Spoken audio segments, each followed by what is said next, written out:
Okay, so SQLite. So SQLite exists as an library in Python. We can import that SQLite 3. We need to install that using pip. I hope everyone now is familiar with how to install libraries and packages using pip. Okay, so first of all, we have a normal route. Okay, then secondly, now we will be moving to first of the CRUD options, which is the create. For creation, first of all, we need to connect to our database. Okay, so for connecting to our SQLite 3 database, we need to say SQLite 3.connect, and we need to give the path for our database.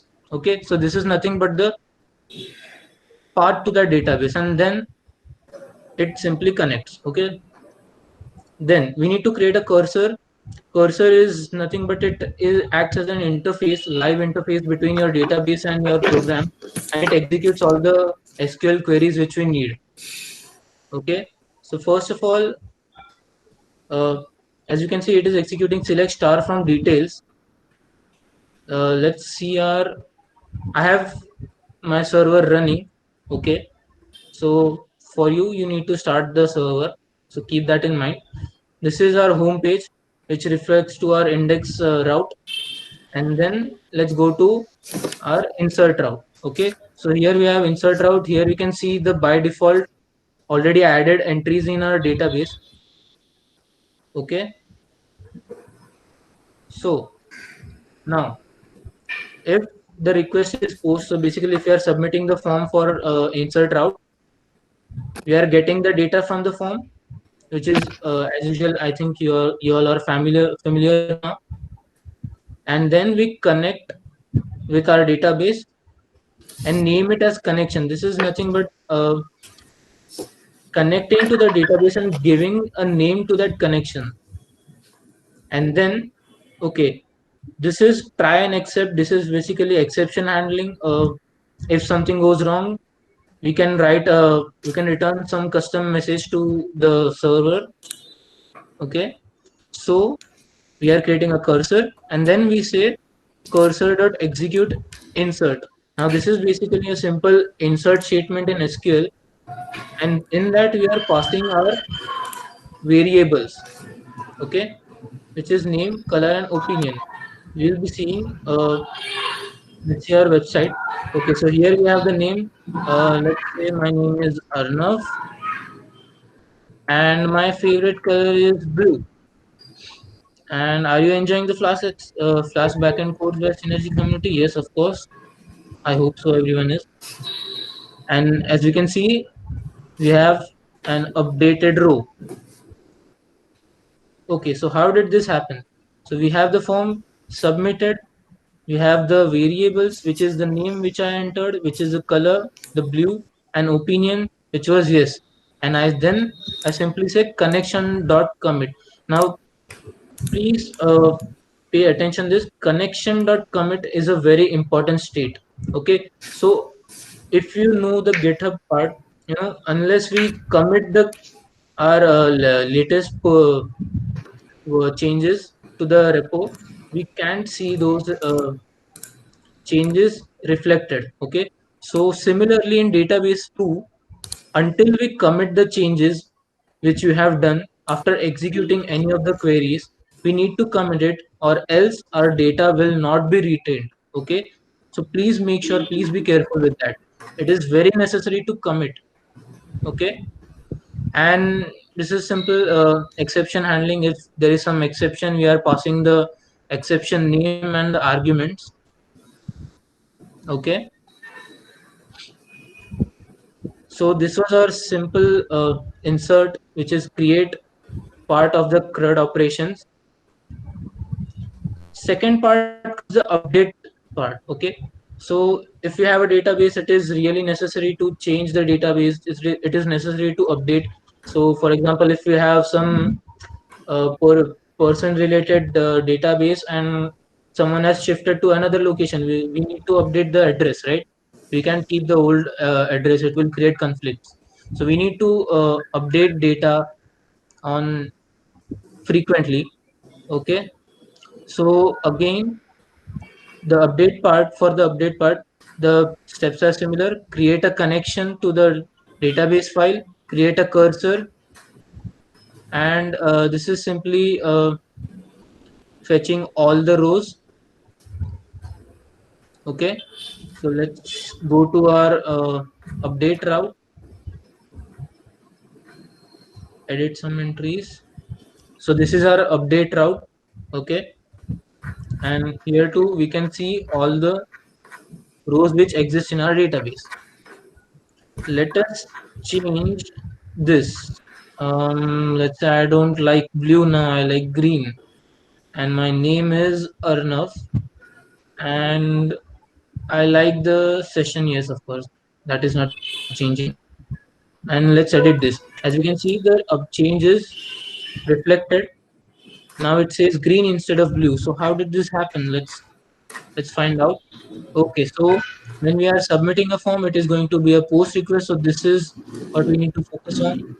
First, you create the database connection, and then we fetch the parameters from our form, which is simply whatever the data we have passed in our form, which is color, opinion, and the name. And then we create a cursor over here, and finally we execute the query to update.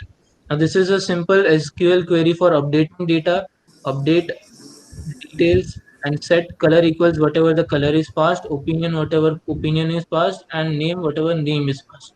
Okay, and finally again we commit. So that is it. That's it. It's really simple to update the data. And the next comes is the delete. Deleting is also very important in a real life project. Users register, users abandon their accounts and delete their account. So we need to see how to delete things too. So let's delete some data. Now this is the simple UI for deleting. Here we need to enter whatever the entry is. Let's enter Arnav, and let's delete this. As we can see, the entry for Arnav is deleted, and let's see how this is happening in the backend. Okay, so if the method is post, we see we just get the name which is to be deleted, which is our ID, and then we connect to our database using this location for our database. We create a cursor. Cursor is nothing but the interface which actually executes SQL queries in real time when we ask it to, and then we delete the row whichever corresponds to the name provided by us. It's a simple SQL query, delete from the table where name is equal to the name which we have provided. And finally, we commit.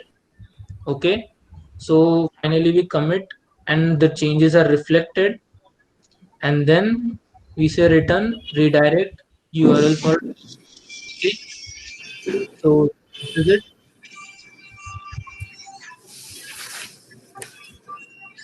Okay, just a second.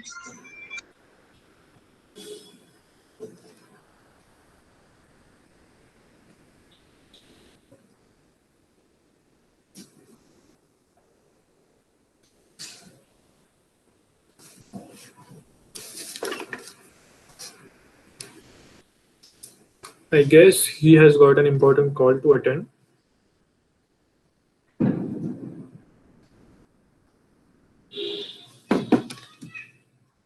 Absolutely sorry, guys.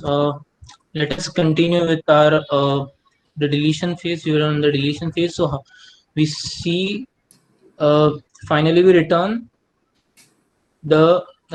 return the redirection for the delete page, so we can see the updated part on our page. Okay, So let us, first talk about, wow, okay. So this is not the only way to connect database in our Flask applications.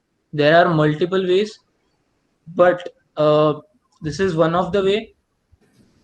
And another way is using the Flask SQL Alchemy. Okay, so Flask SQL Alchemy is really magic. Okay, why is it so?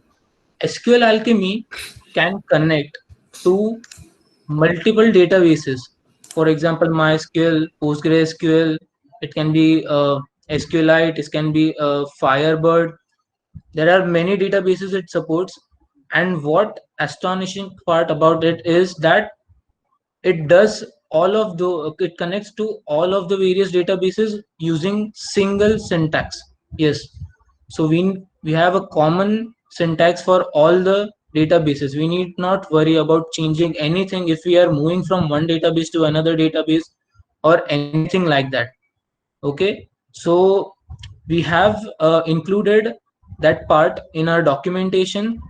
That is not compulsory to learn, but I will suggest you to learn SQL Alchemy, because SQL Alchemy is really important if you are creating some large scale applications in Flask. Because as I have told you, committing the changes in databases is really necessary, and SQL Alchemy handles it for us without any issues. Okay, so it is a very it has large support, it is open source, so it is a recommended way to connect to databases in Flask application. Okay, so we have created our simple application and now we need to host it.